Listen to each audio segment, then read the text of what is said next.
Symposium with Ash Aulak.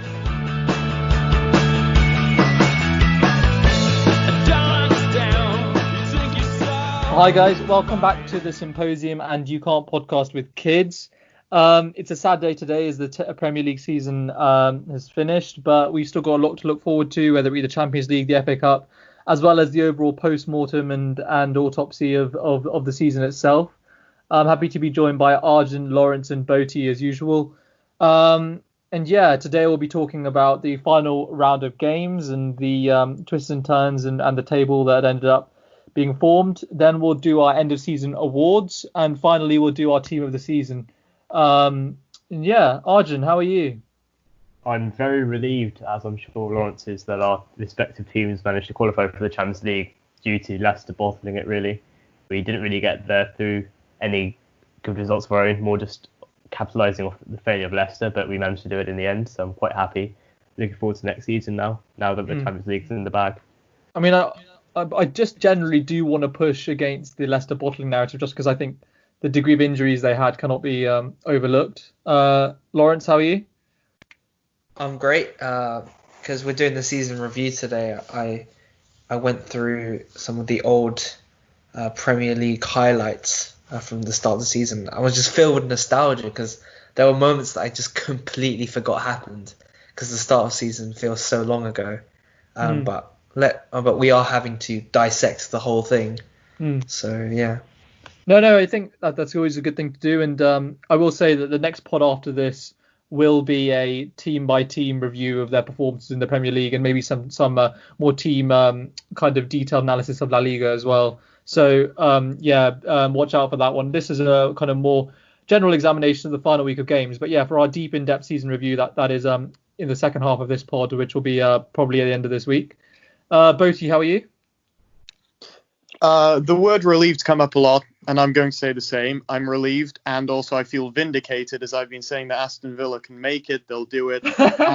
I've been saying Grealish will be the one to do it, and hey-ho, here it is. They've done it, so I'm very happy for Aston Villa and for myself. Fair enough. Yeah, you've been vindicated. I think, backing Jack Grealish, he did manage to get that goal in the game against West Ham. I think that's probably a good place to start. So, Arjun, what did you make of Villa against West Ham and the drama that unfolded at the London Stadium?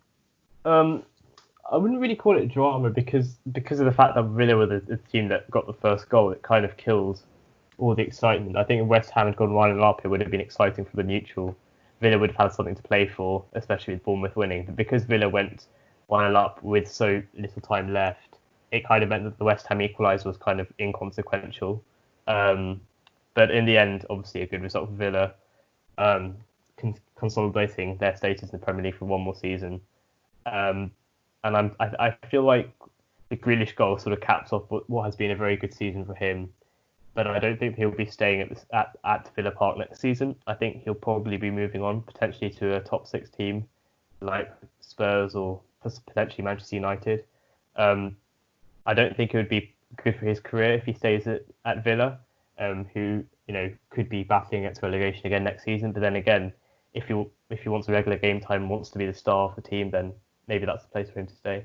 No, I mean, he did put a lot of social media stuff about it being his team. He's like, my club, my people, all this stuff, playing to kind of his roots and his roots as a Villa man through and through. So I'm actually starting to get, I think it would actually be slightly serendipitous if he does depart for a top 6 team, but I think that would be the best thing to do for his career, as you say.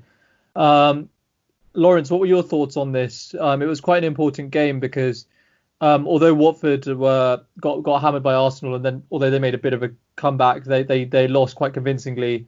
If Villa lost this game, and given Bournemouth's quality performance, Villa might have gone down. So what were your thoughts of this game?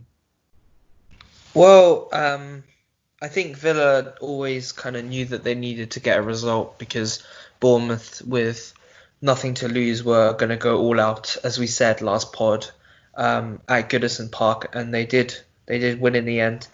I think Villa and West Ham did much better post-lockdown than Bournemouth and Watford, who got relegated. They showed the kind of fight, as we've said before, that the teams that went down didn't. and Villa managing to remain unbeaten for the final 4 games, just scraped over the line, and I'm happy for them. Not as happy as Botti is, but it's a big club with a lot of footballing history. So European Cup winners, we can't forget that. Yeah. But yeah, no, I think I agree with you. Botti, talk to me about Jack Grealish. He managed to score a goal, and Villa, and also where do you think he's gonna depart or remain where he is? I haven't been up to date with the transfer rumors of the last few days, but as you said, he loves Villa and the fans. I think this final match has kind of consolidated a legacy for him at the club. The role he played in bringing them back to the Premier League and now keeping them there. It would be sad for everyone to see him leave. I think if he stayed at the club, he will definitely be a club legend over the years. I think if Villa make 1 or 2 good signings, then they can always finish 12th, 10th in the Premier League. Hopefully stay up. Reflecting on the game itself, I actually have to say, as much as I've been praising Aston Villa, they got very lucky at many points in the game. Very early on, Antonio had a great chance, and in Tottenham speak, bottled it. Had a few more similar chances. Aston Villa were also quite scrappy in many of their attacks. Yeah. The goal itself, it was well struck in that it had power, but there was a bit of a godly moment for Grealish in that it just had to go in, regardless of where the keeper was. It just had to go in, and it did. So it was kind of a fairy tale ending for him in this season. No, I think that's all fair. Moving on then, Arjun, you had a nail-biting game to watch, which was Chelsea against Wolves. By no means an easy game. It actually quite a tough game. Wolves have been very good this year. They've had good players in Jimenez, Traore. But yeah, it actually seemed that Chelsea managed to dispatch them quite comfortably. What were your reactions? Yeah, I think we made the game quite comfortable for ourselves, which was a rare occasion. We managed to win easily, 2 goals from Mount and Giroud. Mount with an excellent free kick. Rarely do we have a player who can take free kicks as well as that. Normally we have Willian, who's just sort of barely is able to get it above the wall, or just hits it straight into the wall. We made it. It was a very good performance, and Wolves just didn't really turn up. They seemed tired out, lethargic. I think they faded away last few games. Top 4 in the bag. What could have been a very nervous game turned into a fairly exciting one. And I'm not going to lie, for the last 15 minutes I did turn it over to West Ham Aston Villa because I wanted to focus on that game because that was where the action was. And the fact that I was able to do that shows how well we played, really. But I didn't have any nerves going into the final 10 minutes as I thought I would have had. No, it's also, I mean, touching on it briefly, if you would, for next year, you've got Pulisic, who looks already to be a brilliant player, and he will only get better. You've got signings in the works. Obviously, you need to work on your defence, maybe get some signings there. But are you kind of positive for next year, or are you quite intrepid? I'm very positive. I think the fact that we got top 4 is a very exciting time for the club. I have no doubt that players would be coming even if we hadn't got top 4, such as the pulling power of the club and having Lampard as the manager. However, it's just an extra bit of incentive for players to come and join the only London team in the Champions League next season. I love that you dropped that in there. Yeah. Although Calvin isn't here. Calvin too. Yeah. Rip into. But yeah, no, I'm looking forward to it. It should be an exciting season. Hopefully a bit of a title challenge. But if not, I'm very confident that we can at least do better in the Champions League and compete in the league as well as domestic cups. Yeah, fair enough. Yeah, and you have the FA Cup final to look forward to, which we'll cover in a pod next week. Lawrence, briefly, what did you make of the Chelsea game? I confess I didn't watch much of this game, as I was concentrated on the United game, but watching it back on Match of the Day seemed like a very controlled performance. Mason Mount with a delightful free kick, although it's not the best free kick I've seen at Stamford Bridge this season. It was a comfortable performance for Chelsea. I'd say that you could say the same for United, who played quite a boring game against Leicester. We won a penalty, as always, equaling the Premier League record for penalties 14, in a isn't season. it? Yeah, 14. Which is nice. Fernandes seems to always tuck them away. My favourite moment of the United Leicester game, though, was the 90th minute finish from Lingard, scoring an open goal, but celebrating like he just won the Champions League. Lingard hasn't been that present this season, but it's nice to see him get a goal. It's good for his kind of development, I'd say. Yeah. I think just briefly touching on United's season, to finish third is a fantastic achievement for Ole Gunnar Solskjaer, and I'm sure I will touch on later what I think really changed the season for them. But just a hint, it was a transfer. But yeah, if you told me at the start of the season we'd be best of the rest behind Liverpool and City, I'd have bitten your hand off. I think third is a great achievement and the best we could have done.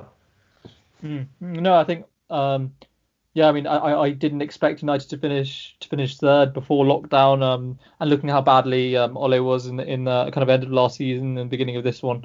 So yeah, I think as much as I dislike to say it, they've done very well.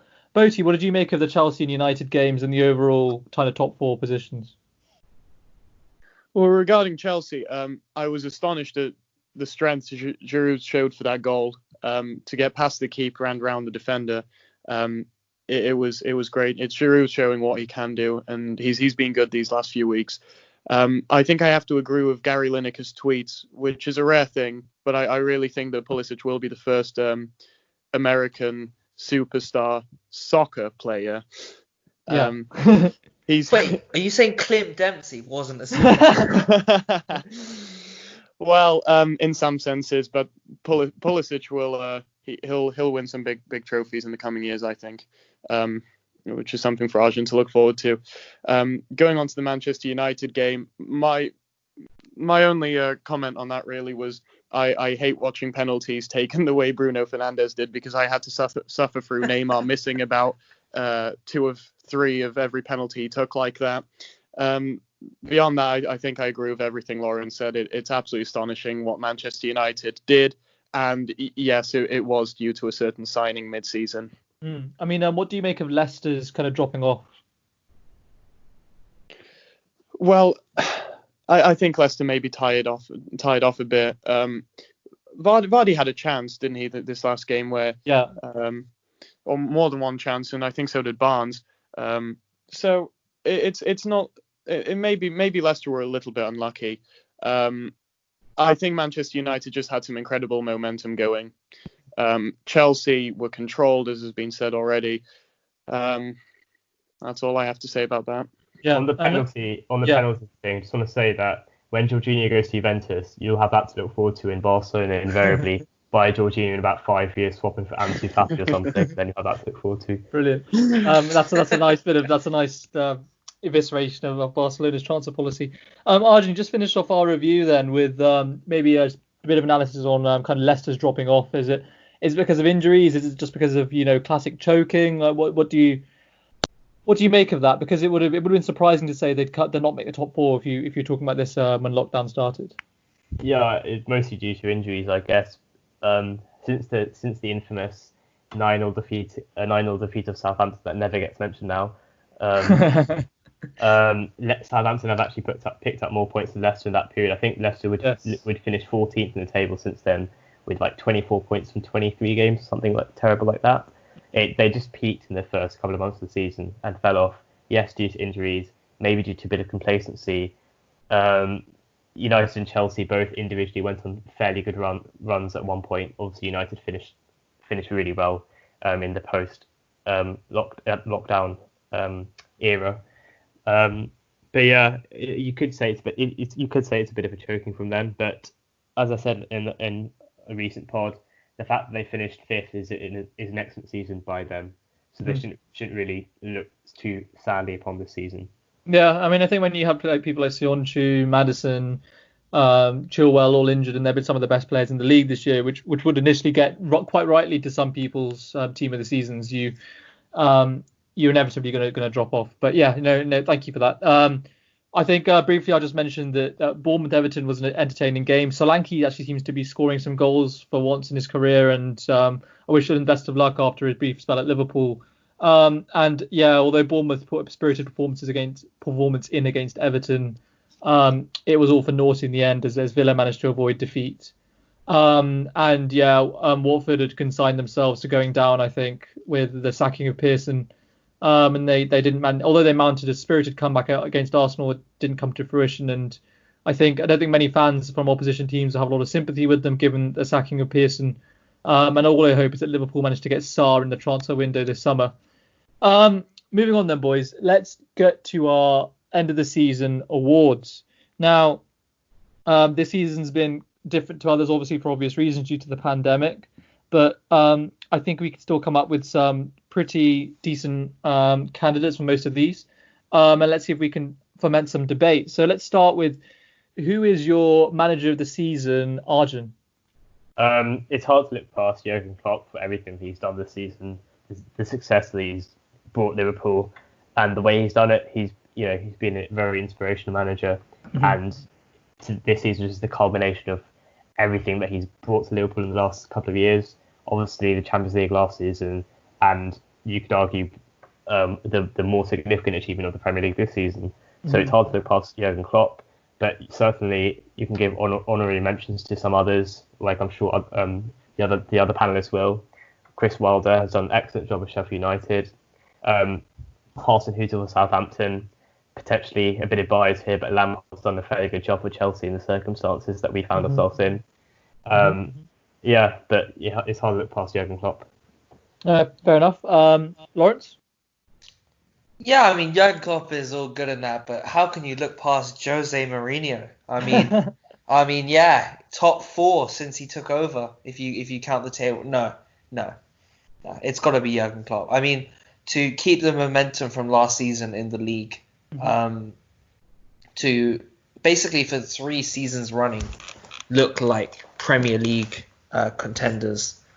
I think that we can't really look past Jurgen Klopp just for the achievement of winning the Liverpool's first league title. And yeah, Liverpool have turned from as Ashwin said in his favourite game segment, they've turned in from like an entertaining team to a winning machine, which is something that down to the coach. Yeah, I think if it wasn't going to be Jurgen Klopp, I would have chosen Chris Wilder, just because Sheffield have overperformed massively given how much they spent, and second of all, they are a promoted team. But yeah, I can't see past Jurgen. Bertie, I assume you don't disagree? No, I didn't have a single doubt when I put pen to paper to prepare for this podcast. It had to be Klopp. Winning machine is maybe an understatement. I mean, it's a winning god this season. It's really an impressive thing that he's done in the last few years. I think he thoroughly deserves to be named Manager of the Year. Fair enough. Yeah, and he did win the Alex Ferguson Award, I think, yesterday. I have nothing really to add on Klopp. I mean, he'd probably be my choice, but I'm slightly biased, obviously. But the facts are there for everyone to see. I think we won 27 of the first 28 games or something like that. And yeah, the keeping of the momentum from last season, despite the disappointment of coming second to City, the winning of the league title. Yeah, I mean, I'll thank him for the rest of my life. As I said, I think I've got a lot of affection for Chris Wilder just because of what he was able to do, and I think without lockdown, they'd definitely be within the Europa League spaces. And yeah, it's a shame that lockdown cut off their momentum. I think actually someone you've not mentioned, which I'm surprised actually all of you, is that I think Hasenhüttl has been quite good in that, although obviously Southampton had that thrashing against Leicester, after that game Southampton performed really well, and if you look at the kind of stats since that game, Southampton are a top 6 side, and they've done really well with the resources at hand. And I think Hasenhüttl's managed to find the holy grail of getting the most out of kind of Danny Ings, which is something that a lot of managers have tried to do over quite a lot of time. And yeah, I mean, I think he's done really well. But yeah, I think we all agree on kind of Jurgen Klopp. Next category is who is your overall player of the season, Arjun? For me, it has to be Kevin De Bruyne. He's been phenomenal this season. Sadly, not able to propel Manchester City to the title, but I think if you talk about outstanding players, he has to be the midfield metronome that he is. However, I want to make a case for Sadio Mane as well. His playmaking skills and disruptive skill that he brings to Liverpool has been often a game changer that Liverpool have had to rely on when the going gets tough. A score of great goals as well. I think, but Kevin De Bruyne has to be my favourite for the season, player of the season. Yeah. Okay. Yeah. Fair enough. Lawrence. I was sort of tossing between the two, like Arjun. For me, Sadio Mane just pipped it. I mean, first of all, Liverpool did win the title, but I think in a team which prides itself on being a team, Mane managed to be the standout player. As Arjun said, Liverpool relied on him many times to sort of break the deadlock, which he did on 10 occasions this season. He found winners against stubborn opposition like Southampton, Palace, Wolves, and even though I don't think he was top scorer in the league, I think Salah for Liverpool, Salah was. But I think in terms of winning points, getting Liverpool over the line when they're not winning 3-0, 4-0, Mane really was the difference in many games this season, and for that reason, I'd give him my Player of the Year. Oh wow. Okay. Boaty. I, like Arjun, ended up going with Kevin De Bruyne just because of his incredible stats in midfield. 20 assists, involved in 33 goals overall, and that added up to a goal or assist every 84 minutes. Wow. I think the 20 assists, he tied Thierry Henry's assist records for the Premier League in one season. Henderson took the PFA Player of the Season award, didn't he? I thought that was a steal from Kevin De Bruyne, and he's really deserved to win something, an individual award like that over the past years, and he hasn't managed to do it. But this should have been the year, in my opinion. No, I mean, I entirely agree with Kevin De Bruyne and Sadio Mane. I think De Bruyne equaled Henry's assist record, and I think he's probably the best midfielder in the world right now, and I don't think that's hyperbole.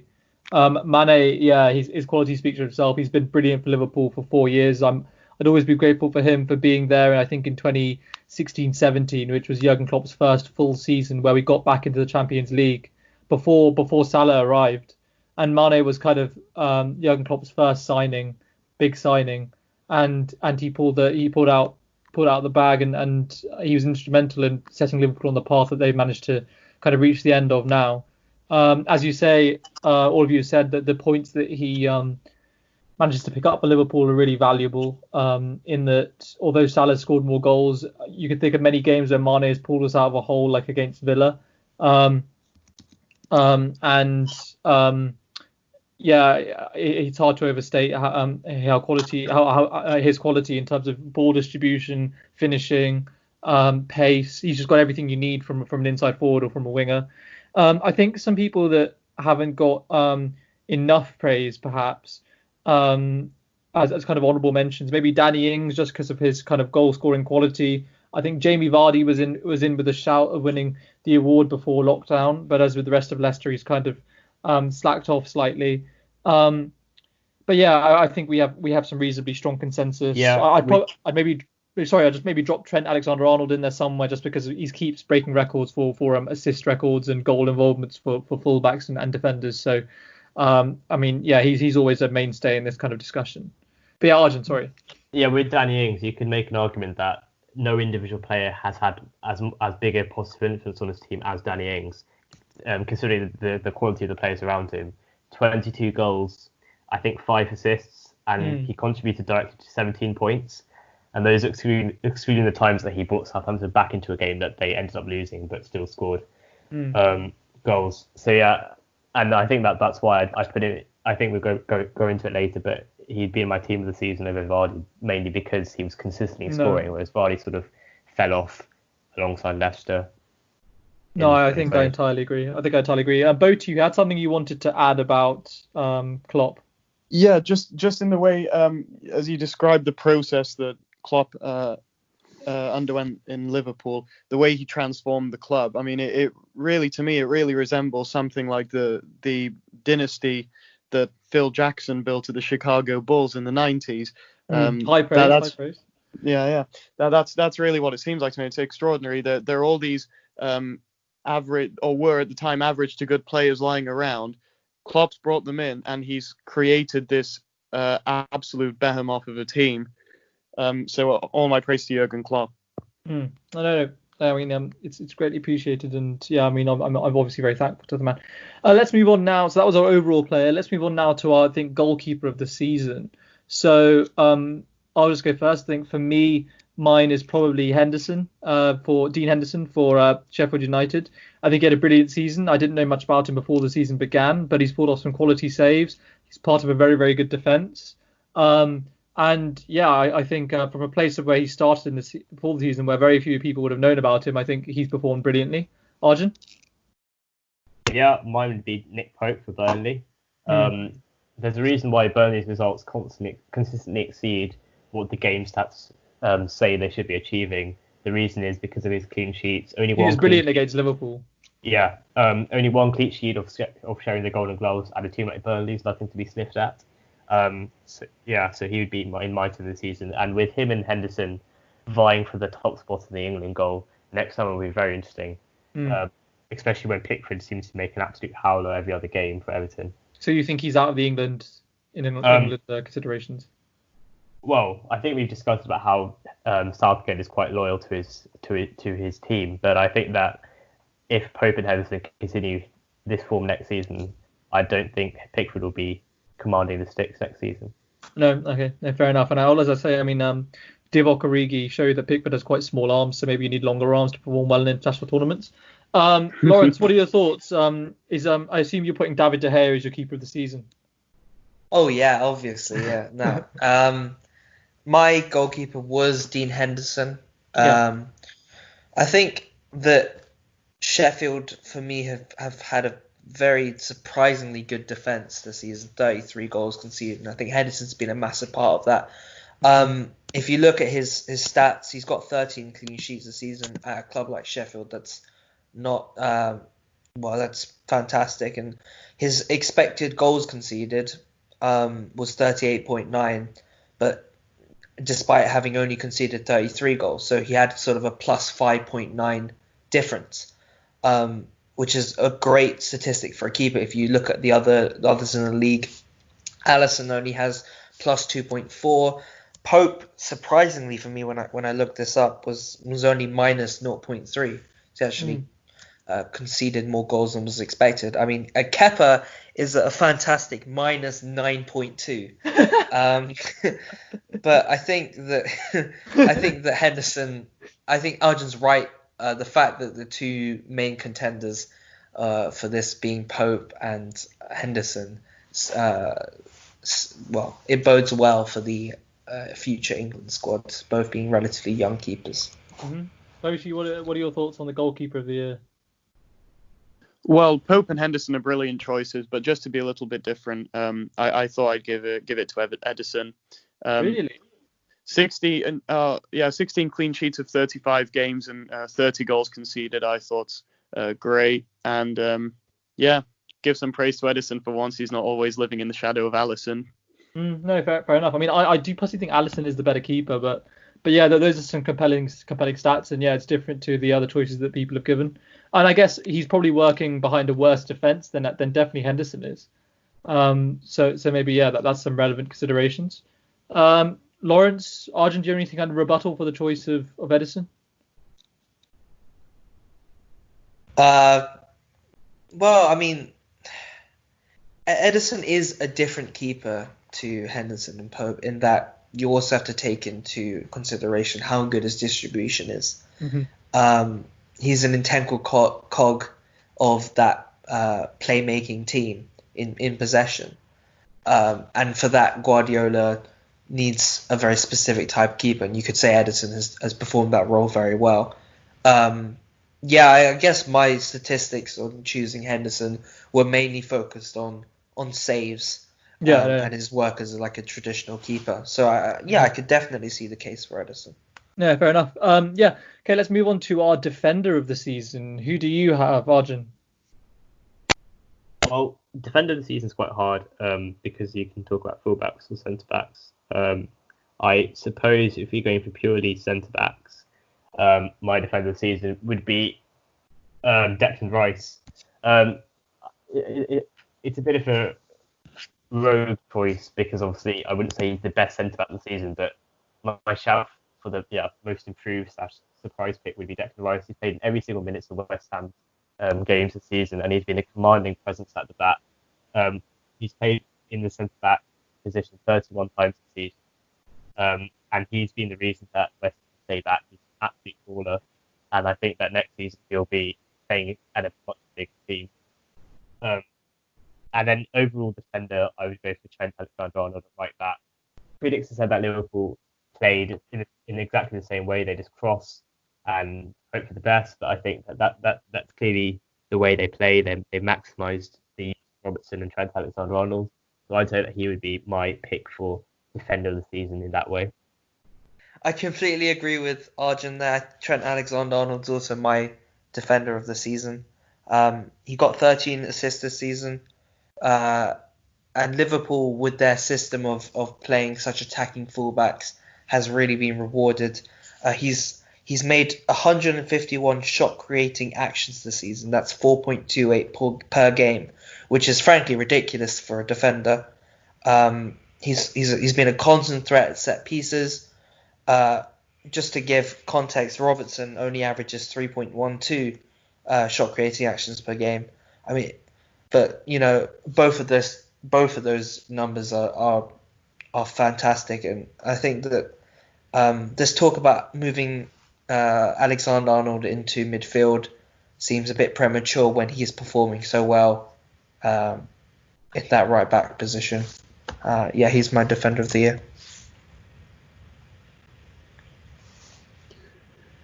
For me, I had Virgil van Dijk and Trent Alexander-Arnold tied for this award for all the reasons listed by Lawrence and Arjun for Trent, and of course Virgil van Dijk for being the commanding head figure and leading Liverpool to the title.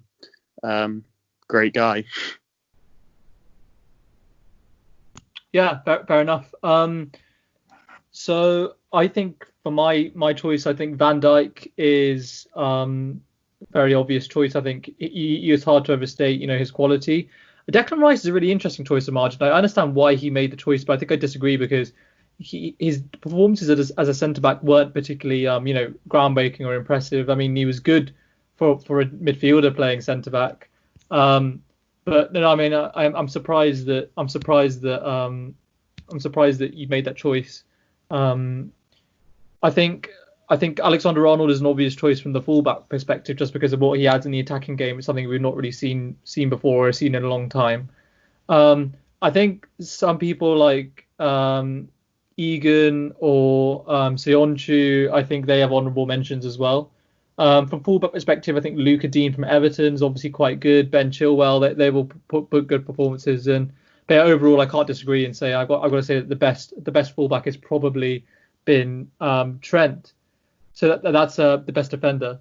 Then I'll move on to the best midfielder. So we've kind of agreed that De Bruyne was the best player in the league overall. So that would make him the best midfielder by definition as well, because he is one. I wondered who else you put up there, or at least second to him then. Boaty, why don't you go first this time? So I hesitated a little just because he was a mid-season signing.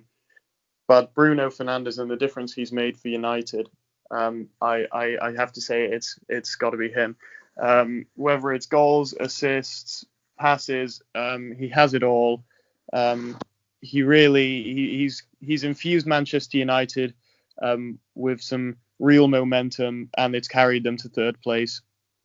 But I'm sure Lawrence has more to say on this. Lawrence? Yeah, I was going to talk about. I didn't feel like Fernandes merited midfielder of the season given that he only played for, I think, 14 or 15 matches. Mhm. But I do agree that Fernandes has been fantastic. I'll probably talk more about him for my signing of the season. But yeah, he's made a massive difference, and I can definitely see why Botond chose him. Um, I wanted to mention Adama Traore for my midfielder of the season. Oh, interesting. Although he's played on Um, the forward line a few times. yeah, well, I mean, midfield or forward. Yeah, fair enough. But yeah, he's been a real breakout for Wolves this season. Not only, well, if you just look at his stats alone, I mean, he's got they aren't as impressive as perhaps a player like Sterling. He's got 4 goals and 9 assists, but the way that he terrorizes defenses, I'm thinking of the match against City where Wolves won 3-2. Traore absolutely terrorized Benjamin Mendy that game. Mhm. And this season, he's made the most take-ons completed out of everyone with 183. He's completed 75% of his dribbles, which is absolutely fantastic when you compare to players like Zaha, who only gets 62% completion, Rashford 55%, Sterling 50%. He does much more than just goals and assists. He's a constant threat in most games, and I think left backs are going to have to create specific plans for him next season. No, that's very high praise. Arjun. Yeah, my midfielder of the season would be De Bruyne, obviously, but obviously Fernandes has been an excellent acquisition for Manchester United. So yeah, it's hard to look past him there. He's impacted United massively. In terms of signings of the season, if we're just going to talk about Fernandes as a player quickly, you could argue someone like Palace's acquisitions of Gary Cahill and Jordan Ayew for 2.5 million. Jordan Ayew total. was my choice. Yeah. 2.5 million for the both of them. Gary Cahill was a major reason why Palace had been so good pre-lockdown in defence, and Jordan Ayew coming in with 9 goals of the season, some valuable goals there. And he also was my pick for goal of the season that we'll talk about later. Souček to West Ham has been great since he's come back from loan, and it's quite good for them that they bought him permanently. And also, if you want to be technical, you could count Danny Ings and Christian Pulisic as new signings this season, although of course they were bought before the season started. Mhm. But yeah, Fernandes would be my pick for midfield best signing and best midfielder, I guess, alongside De Bruyne. Yeah, I mean, in terms of best midfielder, talking alone, I think obviously after De Bruyne, you've got a lot of candidates. You've got Maddison, Grealish, Traore, if you're counting him as a midfielder, certainly is up there. Jordan Henderson won the award, but I think in terms of pure quality of player, I'm not sure if he's equal to. Although I think he's very underappreciated, I'm not sure if he's equal to some of the other names mentioned. Although I don't know, you can make a very good argument. I think overall, you've all got very good picks. If you count Raheem Sterling as a midfielder or midfielder forward, I think he's got a very good case in terms of he's maintained his quality over quite a few years. And he seems consistently to be scoring goals and finishing, which is a problem that he had earlier in his career, which I admire because it shows hard work and kind of in actual improvement. But yeah, you mentioned Bruno Fernandes, and it's obviously very clear that he's had a transformative effect. I probably wouldn't give him the award just because it was only a half season and a lot of his impact did come from penalties. But yeah, I mean, talking about Bruno Fernandes, you have Arjun there talking about his favourite signing, and he said Jordan Ayew, which I massively agree with. That would have been my choice too. He transformed Palace and he ensured that they weren't at risk to go down despite their awful form at the end of the season. And he scored heaps of very, very crucial goals, and he was obviously a transfer steal. But Lawrence, yeah, sorry, you had something you wanted to add about De Bruyne. Yeah, just because I didn't choose him for my player of the season, people might think I hate him. I actually think he's an absolutely beautiful player. In such a great City team, he manages to stand out by a mile, which is no mean feat. Watching him play just makes me smile. He's got 13 goals and 21 assists this season, but it's just to talk about his style of play. He combines this exceptional technical ability with an almost godly understanding of the game. I had like half an hour to put this whole list together before the pod, but I still spent 15 minutes watching a De Bruyne compilation because he's just that good. And if City had won the league, I would have definitely chosen. And he is definitely my midfielder of the year. Yeah, I don't think we can stop appreciating him. Yeah, thank you, Lawrence. That was I mean, I entirely agree with you on De Bruyne. I think it's hard to overstate how good he is, and yeah, it's always fun to watch a compilation of some of his stuff on YouTube. I guess it's now time to talk about forward of the season. Boti, what were your choices for that? My decision was between Vardy and Mane.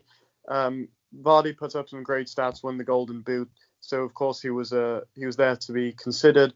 But it only got Leicester 5th place in the end. And for all the reasons that have already been said about Mane, those points he brought Liverpool, breaking the deadlock, being the absolute threat on the left wing with pace, it's got to be Mane. Great season for him. I think Boti, that's definitely true about Mane. And yeah, as you said, he's really important to the way that Liverpool play. And yeah, he's obviously really good in goal scoring situations. Lawrence, what are your thoughts for forward of the season? Well, obviously Vardy has to be in consideration winning the Golden Boot. I however think that Mane overall has to be the forward of the season. Yeah, I've spoke about it before, but his contribution to Liverpool this season has been a major part of their title challenge and title winning campaign. Mm-hmm. And yeah, that's pretty simple in my eyes.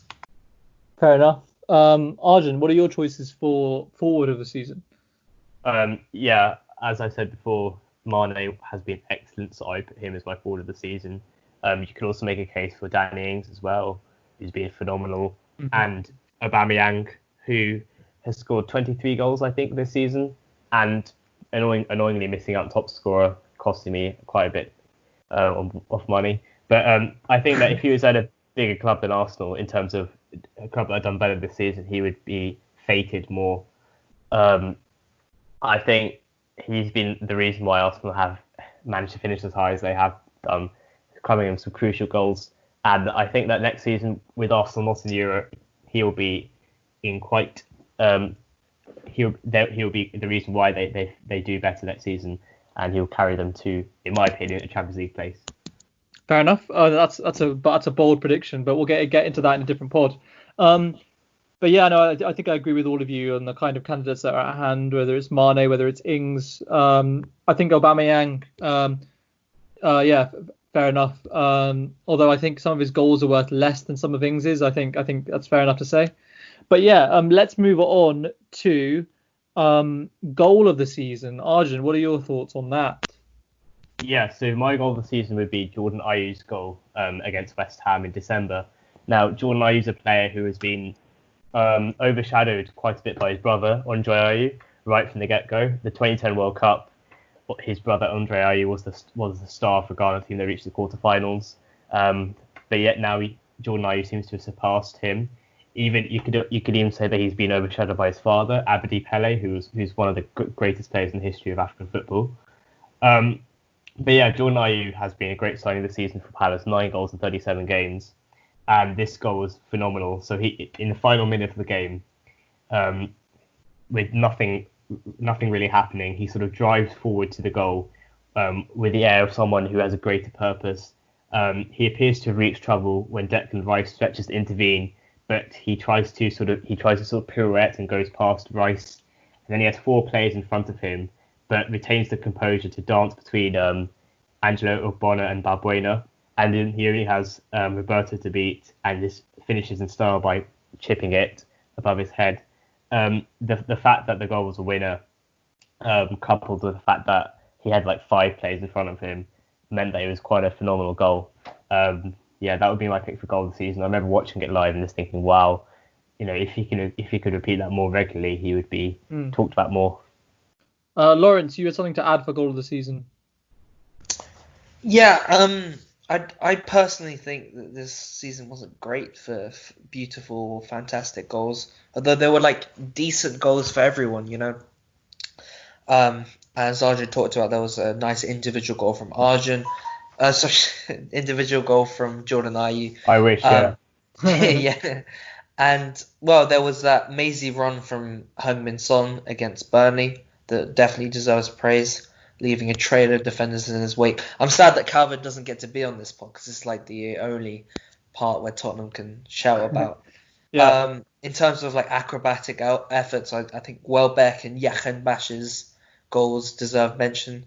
But for me personally, like for a goal that took my breath away, pure technical brilliance.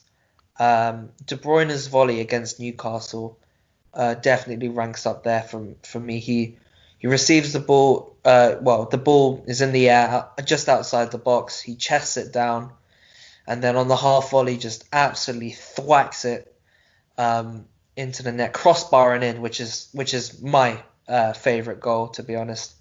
When it bounces off the line and then into the roof of the net, absolutely fantastic. And De Bruyne scored some brilliant goals this season. The goal against Arsenal, where he managed to control like a weirdly bouncing ball into the top corner, also deserves mention. But yeah, his volley against Newcastle is mine.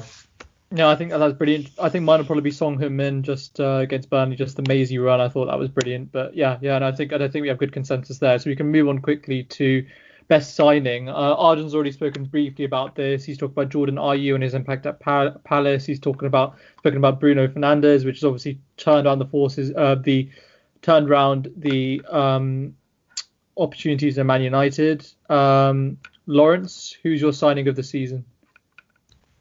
Well, my signing of the season has to be Bruno Fernandes, and it's not just because I'm a United fan, but because I'm a United fan, I can talk very passionately about how much he's changed the whole complexion of this season. The game before he arrived in January, Burnley won 2-0 against Man United at Old Trafford, and after the game, Solskjaer said that United weren't good enough. They lacked ideas, they lacked imagination, and the players were actually jeered by the fans at Old Trafford, which happens so rarely. And it kind of looked like Solskjaer's time was up. But then Fernandes comes in the January transfer window, and he changes our season. Not just because we went from 7th to 3rd in that time, but also because he was the perfect signing. The way he conducts himself off the pitch, he's humble. He always talks about the team. He talks about wanting success with United. He talks about how he loves playing with the rest of the squad.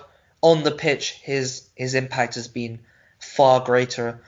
He leads by example. With the ball, he always looks forward. He plays 7.58 progressive passes per game, which is fantastic. He's in such a short time. I know, Ashwin, you said he scores a lot of penalties, but 8 goals and 7 assists shows the kind of impact that he's had. Yeah. He's always willing to make runs. Something that we suffered from was that Rashford and Martial would make runs and players wouldn't find them and they get discouraged. But Fernandes always makes runs, always willing to play passes to those who makes runs. But also off the ball, he presses hard. When he loses the ball, he tracks back.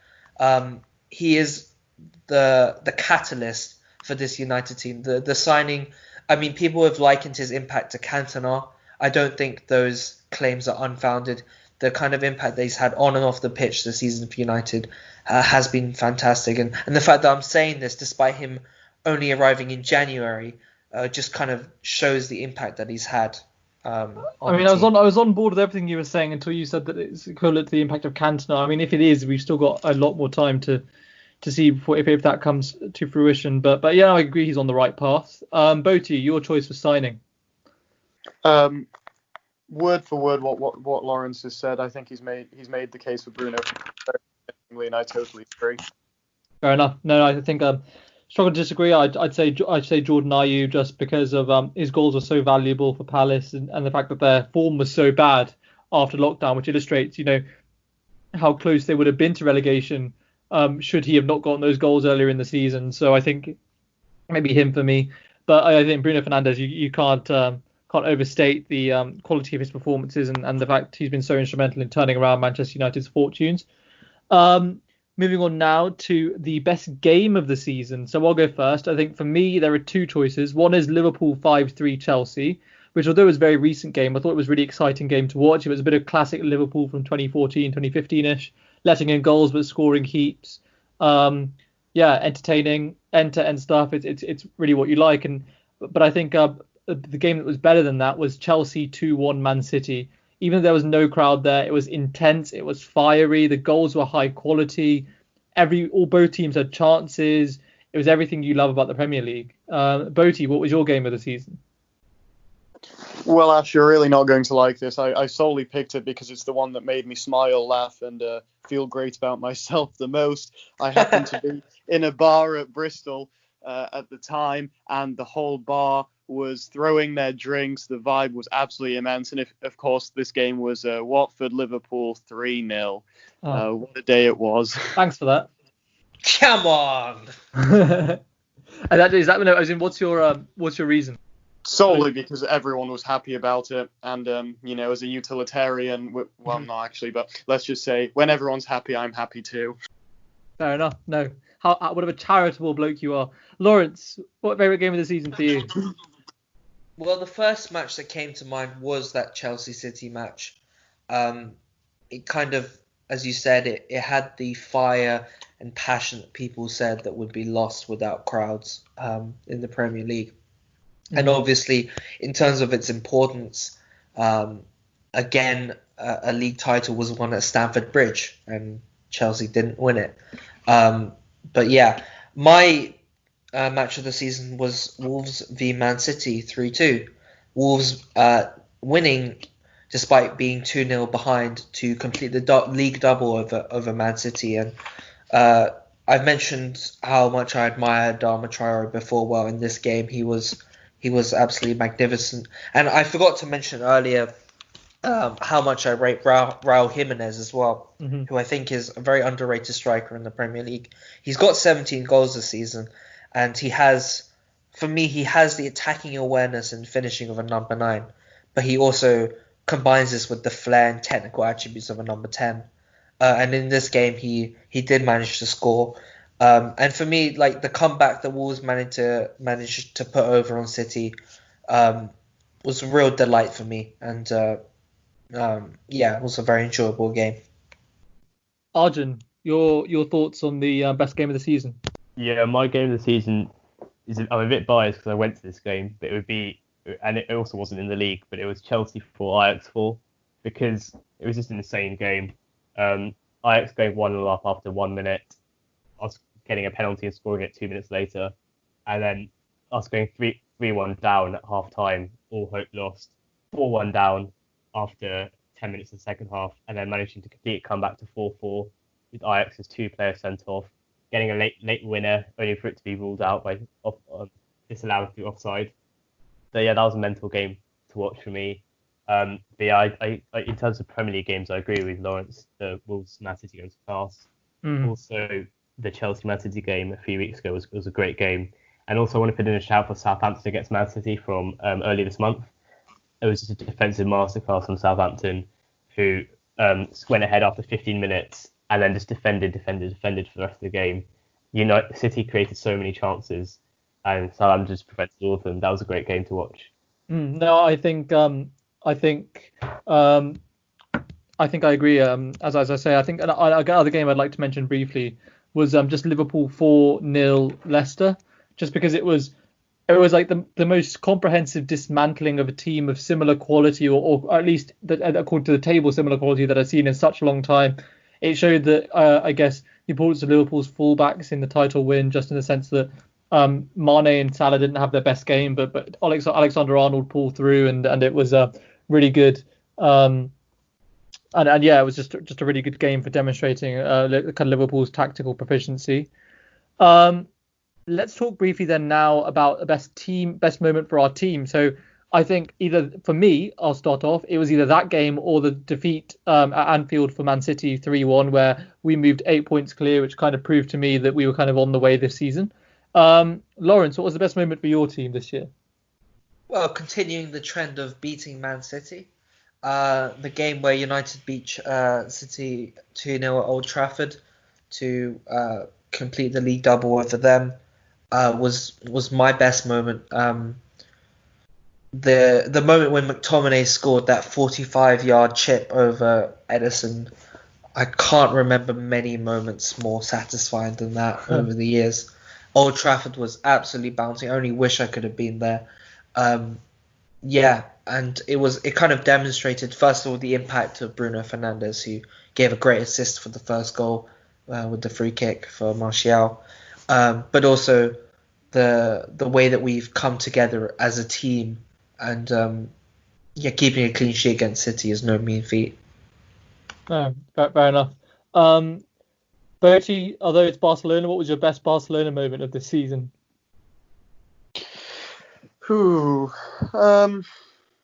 It's hard to say really when it feels like it's been a disappointing season. I'm really hoping the moments yet to come in the Champions League when we lift the trophy, me being very hopeful. But then Liverpool aren't there to humiliate us this year, so it's in the giving. It was probably a Messi free kick goal earlier in the year. I think it was against Villarreal. It was nice. As representing, I'll pick up Aston Villa as my Premier League team. Mm-hmm. It's obviously Grealish's goal in this last round against West Ham. But just as a random moment that I want to bring up, I think the funniest moment has to have been seeing the recent video of Mourinho just being Mourinho, telling his team to be a bunch of somethings for 90 minutes. Classic and funny. And yeah, really sums up his strategy as a manager as well. Lawrence, your funniest moment? I mean, when Arsenal came back from lockdown, I don't think anyone had that high expectations, but nobody, well, maybe Arsenal fans could have predicted the calamity that was David Luiz against Man City. And it was just so funny. I think that was hilarious. I mean, his lack of coordinate. It's just so. I think it's his hair. I'll be honest. I think the sideshow Bob quality of him makes every mistake he does funnier. And that game against City was just. I was off my chair. No, it's throwback to when Gary Neville described him as being controlled by a little boy and a PlayStation controller. For me, it was probably when Norwich beat Man City earlier in the season, just because Pep looked so puzzled, and Norwich were just like, that was when they were kind of on a semi-high with Pukki, etc., doing well, but Pep just looked really puzzled, and the entire situation was just so bizarre and quite ludicrous. I just burst out laughing. So for me, I mean, that was probably one of my funnier moments. We've not really had any kind of iconic interview lines or any funny interview moments that we normally really have, or none that I can really recall off the top of my head. But yeah, that's an enjoyable award to give. All right, boys, let's move on to the final segment, which is our teams of the season. So I might as well go first, and my team is 4-3-3. I've got Henderson in goal, Trent right back, Egan and Van Dijk centre backs, Robertson left back, midfield three of De Bruyne, Declan Rice, and Christian Pulisic. Although I think you could make a case for Jordan Henderson and a number of others.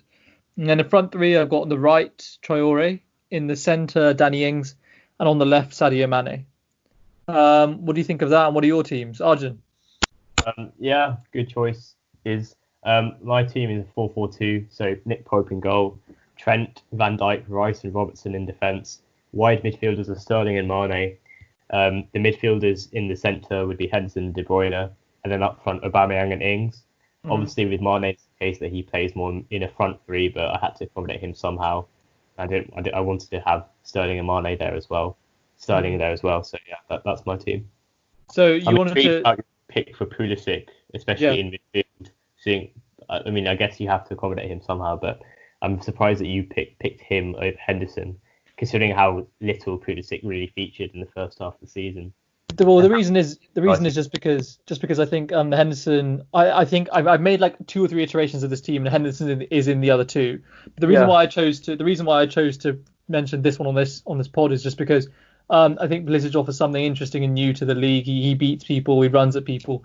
But yeah, I could very easily just sub out Pulisic for Henderson, and I'd be very satisfied with that. To be honest, you could make 2 separate 11s, a post-lockdown 11. Yes. Yeah, and the Project Restart 11, he would definitely be there, as would Bruno Fernandes. But if you're talking about overall season, for me, he doesn't get in there. But fair enough. No, that's fair. Lawrence, you're 11. Well, I've gone 4-4-2 as well as Arjun. I'm a real sucker for tradition, to be honest. So that's why I've gone that. So in goal, I've got Henderson. My defense is Alexander-Arnold, Van Dijk, and I put Basham at centre back. But really, the award, I could have put John Egan, but really the award goes to the entirety of the Sheffield defence. That place. I put Egan just because of his late goal and stuff as well, you know. Yeah. At left back, I've gone Andrew Robertson. Yeah. Right mid, I've gone Adama Traore. 2 centre mids, I've gone De Bruyne and Henderson.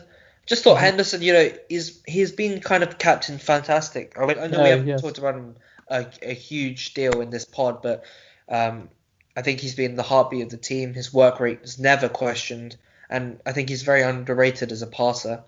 All I'll say is Liverpool have lost more points in the 8 games that he's not been in than in the 30 games where he was in. All I'll say is that. I think that says enough. Yeah. He's the kind of player whose influence you don't always necessarily see, but you can definitely... You can notice it when he's not there, kind of like Busquets. Exactly. Your front 3, Lauren. Your front 2 even. Well, I've got Marnie at left mid. Yeah. And then my front 2 would be Jamie Vardy and Raul Jimenez. No, Danny Ings. Yeah, I didn't feel like... I didn't see in... Yeah, that's just my personal opinion. But yeah. I've enjoyed watching them 2 a bit more. But, Jimenez he's a very good player, and I think Wolves a very good squad for next year. Also, you can't pick Traore without picking Jimenez. It's that combination that's been the biggest combination in the league. 10 times they've combined to score goals. Yeah, no, that's really good. Boaty, what are your thoughts? I assume you've got Jack Grealish in there somewhere. Oh yes, and I'm ready to justify why I've done it. Let's start from the back. So I've got Edison in goal. We've already had the debate on goalkeepers, so I think we can move past that. Uncontroversially, I think every single one of us put Trent and Robertson on the wings. Virgil van Dijk also makes it there. And one of my 2 controversial picks here is actually Maguire at centre-back. And I'm going to tell you why before I move on. And I'm going to tell you you're wrong. 1.8 interceptions per game and 1.1 tackles actually put him on the top, number 1 centre-back, where Virgil van Dijk was only at 0.8 tackles per game and 1 interception per game. Beyond this, he came second in aerials, Virgil van Dijk unsurprisingly leading that at 75%. Maguire had 72%, which was 136 of 190 aerials won. Furthermore, a really interesting stat that's not really mentioned too much, and it never occurred to me. I just found this on the internet. But the progressive carrying distance, which is the distance that he travels with the ball forward, so this is forwards only, it's 8,408 yards, which was the 4th most in the Premier League. That's of all players. That's the 4th most. And that puts him as first in the defender. So this is a very important skill, bringing the ball up from the back. His distribution was great, and his pass percentage was also in top 10. And of course, you have to mention he played every minute, so there was a great stamina, 13 clean sheets, and a remarkable 0.16 bookings per 90 minutes. So in light of all this, I had to say Maguire wins a spot. He deserves it because of the central role he played in carrying Manchester United to 3rd place, which nobody would have thought would be possible. So those are my reasons, and I'm sure Lawrence would love to challenge me on this. So I'll let him have a go. Yeah, Lawrence, what do you say about that? Because, I mean, from my perspective, I can see people like Soyuncu, Gomez, etc. having better seasons than Maguire, but those stats are pretty compelling. What are your thoughts? Well, this is, for me, this is an example of what Arjun referred to in quite a few pods ago, which is the statistic test versus the eye test. David De Gea, for example, this season has 13 clean sheets, which puts him joint third in the league. But would you say he's had a good season? Despite United conceding so little goals this season, I don't feel like Maguire or De Gea have had good seasons at all. And for this, and the reason for this is mainly because through watching every single one of United's games this season, we don't concede goals because we get outplayed or we lose to a fantastic goal. We concede goals to individual errors, and this happens far too much from both Lindelof and Maguire this season. You talked about his interceptions record. It's undeniable that Maguire is decent in the air, and we have defended well from crosses this season. But he lacks mobility and he lacks positional awareness. That means that we get caught out far too easily, especially on the break. And it's games like that against Bournemouth where we conceded 2 unnecessary goals, where Maguire just got absolutely nutmegged by Junior Stanislas, which really shouldn't happen to anyone. He tends to get turned quite easily as well, just because Exactly. he's so slow. Yeah, for me, even though he's played every minute this season for United and been made captain, I don't feel like he's been the solidifying presence in the centre of defence that United were looking for when they signed him. And that is why people are calling for United to buy another centre-back this summer.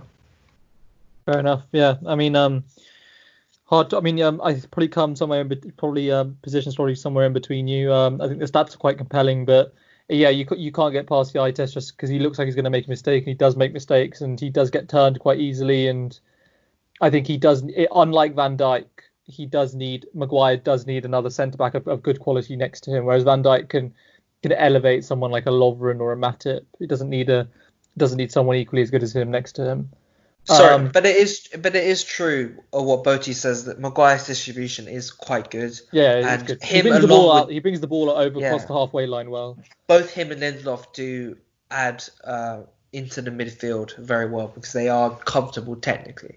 No, yeah, I think if Man United do want to move further, though, I do think they probably need to move past Lindelof specifically. Botti, your midfield and your forward line. I just want to add one more thing on the centre-back position. Joe Gomez was a strong competitor, but just because of how few starts he actually had in the end this season, I chose not to involve him. Yeah, his stats are really good, but he's made some mistakes post-lockdown as well. Right. So for my midfield, there's the uncontroversial Kevin De Bruyne. There's Bruno Fernandes, who I've spent the whole hour of this pod praising. And my other controversial pick is Jack Grealish. And I'm going to give you another briefer than the last one, a quick statistic storm of why. His 8 goals and 6 assists, which were crucial to keeping Villa up. 2.5 key passes per 90 minutes, which made him the most creative player in the Premier League. Also having the best passing accuracy, 85% overall completion rate, a record number of fouls drawn, and the spirit that he gave Aston Villa. I simp for Jack Grealish, so he makes it into my team. At least you're honest. Arjun, Lawrence, do you have any objections to kind of Grealish's inclusion there? I mean, I think I'd struggled to fit him in mine because I had kind of Pulisic or Henderson and then Rice and De Bruyne. So Rice would be the one to depart for Grealish in my team. Lawrence, Arjun? Yeah, I mean, it's fair. I think it's fair enough including a player like Grealish. I wouldn't personally have him there, but I can see the reasons why Botti put him there. Fair enough. Lawrence? I personally don't simp for Grealish, but I do see why he's been put in there. He has been Villa's talisman this season. Without him, Villa certainly would have gone down. Whether he has played well enough individually as opposed to just being the best of a bad team to warrant being in the team of the year, I don't know. Fair enough. No, but yeah, he's certainly up there. And yeah, both of your forwards. So I have Mane at left wing. I have Salah at right wing, and I wanted to try and fit Aubameyang or Ings in here, but in the end I did go with Vardy. He won the Golden Boot. His goals got Leicester European football. I went with Vardy in the middle. Fair enough. No, I mean surprise inclusion of Salah. He's had his worst season in a Liverpool shirt, which obviously still means that he was excellent. But yeah, I'm surprised that you included him just because he's not really anyone else's team, not even in mine. But yeah, no, fair enough. No Traore for you, Boaty? Traore simply he's incredible, and I was thinking of putting him in, but Salah still racked up 19 goals and 10 assists, and that's hard to overlook for me. Yeah, no, those are big numbers. Those are. But yeah, no, that was a very long pod, boys. Thank you very much. So yeah, we covered the last round of Premier League games, went through our Premier League awards, whether it's best player in each position, funniest moment, best coach. And yeah, now we've covered our best 11. So yeah, thank you all for joining us this hour. Thank you for listening. Boaty, Lawrence, Arjun, thank you. If you would like to say bye. Bye. Bye. Thanks for listening, guys. See ya. Right, see you guys. Cheers. And yeah, please do follow us on Spotify. Follow us on Instagram. You'll find the link to our Spotify on our Instagram. And yeah, subscribe to us on YouTube. Thanks so much. Bye.